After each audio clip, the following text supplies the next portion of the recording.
अच्छा, अब हमने जो है हाइमन रिपेयर के अंदर जो हमने रिकंस्ट्रक्शन करनी है, जो भी लड़कियां या बच्चियां इसको देख रही हैं काइंडली बड़ी तवज्जो से इसको देखिएगा। देखिए ये जो पॉइंट है यहाँ पे, ये एरिया है आपका जो ओपन हो चुका है, ठीक है।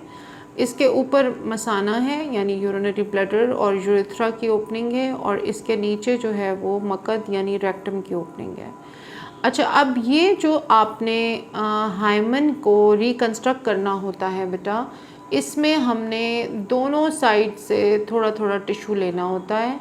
एंड यूजुअली ये जो रिकंस्ट्रक्शन होती है ये हमें कई दफ़ा माइक्रोस्कोप के साथ करनी पड़ती है। यानी this is such a topic, इतना इसमें डेलिकेसी चाहिए होती है कि हमें एक डीप लेंस और माइक्रोस्कोप लगा के उससे हम फिर यहाँ से रेशे उठाते हैं, इस साइड से और इस साइड से, दोनों साइड से हमने रेशे उठाने होते हैं, और इसको हमने जोड़ के इसके ऊपर हमने एक लेयर क्रिएट करनी होती है।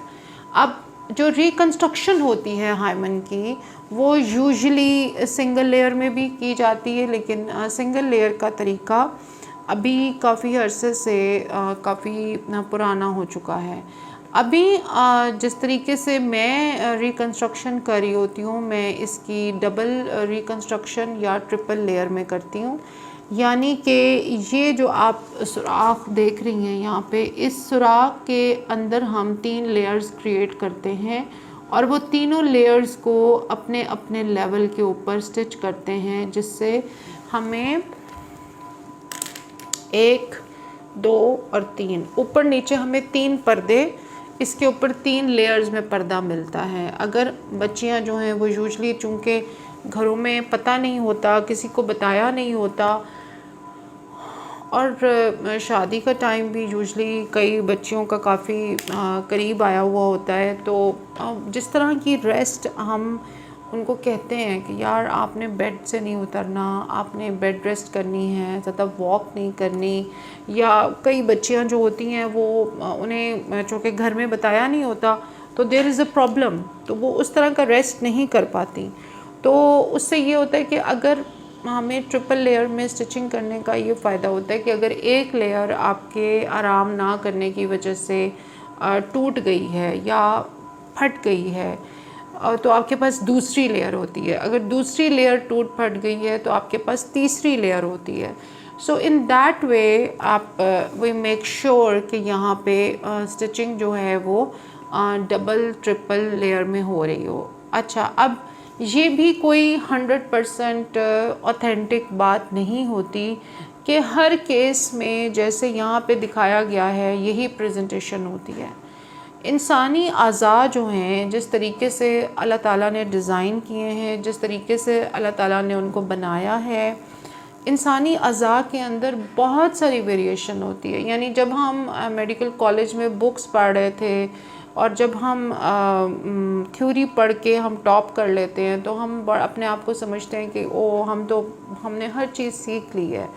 बट गायनी की ट्रेनिंग और बेतहाशा ह्यूमन बॉडीज़ को एग्ज़ामिन करना, पेल्विक एग्ज़ामिन करना, उनके विज़रास को देखने के बाद मैं इस बात को हतमी तौर पे आपसे कह सकती हूँ कि ये जो प्रेजेंटेशन है थ्योरी की, ये इस तरह की प्रेजेंटेशन आपको हर वक्त नहीं मिलती।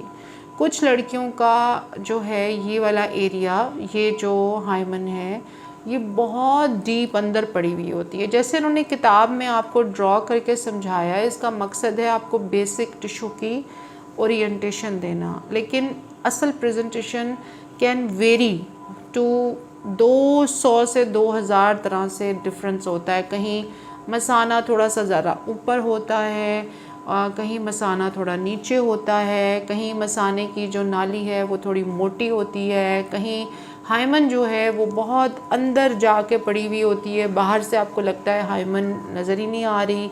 अच्छा, फिर मकद की प्रेजेंटेशन डिफरेंट होती है। तो कहने का इस बात का जो मेन मकसद है वो आपको ये बताना है कि इंसानों की बॉडी के अंदर डिफरेंट तरह की प्रेजेंटेशंस पाए जाना एक बहुत नॉर्मल बात है।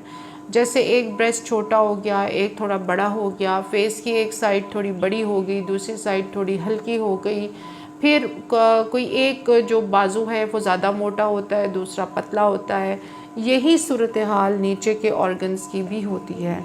तो आपने उसमें कोई इतना परेशानी का शिकार होना या बार बार इसी बात को सोचना कि ये अब पता नहीं क्या होगा।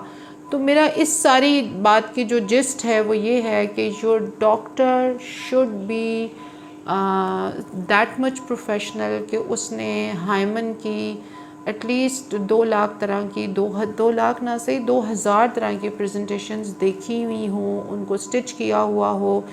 क्योंकि जैसे जैसे ये प्रेजेंटेशन ब्लैडर की, हाइमन की और रेक्टम की चेंज होती जाती है, तो उसी तरह डॉक्टर को अपनी जो सर्जिकल टेक्निक और सर्जिकल स्ट्रेटजी है वो भी चेंज करनी है।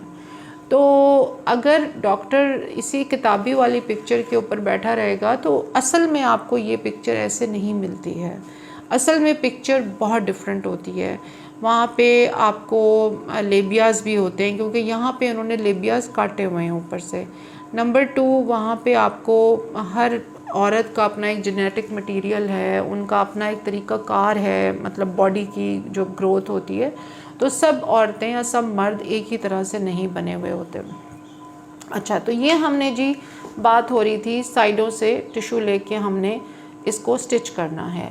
अब मेरे पास कुछ लड़कियां ऐसी आईं, कुछ ख़वातीन भी ऐसी आईं जिन्होंने मुझे बहुत फ़ोर्स किया कि आप अपने चार्जेस जो हैं वो कम करें and we want a discount because XYZ doctors जो हैं वो ये प्रोसीजर्स इतने कम चार्जेस में कर रही हैं। तो मैंने उनसे कहा कि आपने जहाँ से प्रोसीजर कराना है आप काइंडली करा लीजिए, मेरे यही चार्जेस हैं, मैं इसी के ऊपर रहूँगी because I know what I do. मेरे पास से वो चली गई। उसके 7-8 महीने बाद she came back to me. मेरा मकसद इस किस्से को सुनाने का कतई तौर पे अगर वो ख़ातून, वो बच्ची सुन रही हैं, ख़ातून हैं, बच्ची तो नहीं है, 35 इयर्स की थी, उनकी पहले एक शादी हुई थी और वो जो सेकंड मैरिज जहाँ हो रही थी वहाँ वो लोग बताना नहीं चाह रहे थे और that's why she wanted to have a reconstruction. तो मैंने उनकी जो सूरत हाल एग्ज़ामिन करके उनको एक रेट बताया, जो उन्होंने कहा कि जी दूसरी डॉक्टर जो हैं वो इतने में कर रही हैं। शी वेंट अवे, उन्होंने वहाँ से करवाया एंड 6 महीने के बाद वो मेरे पास आई and she cried a lot in my clinic because उनको डिवोर्स हो गई थी।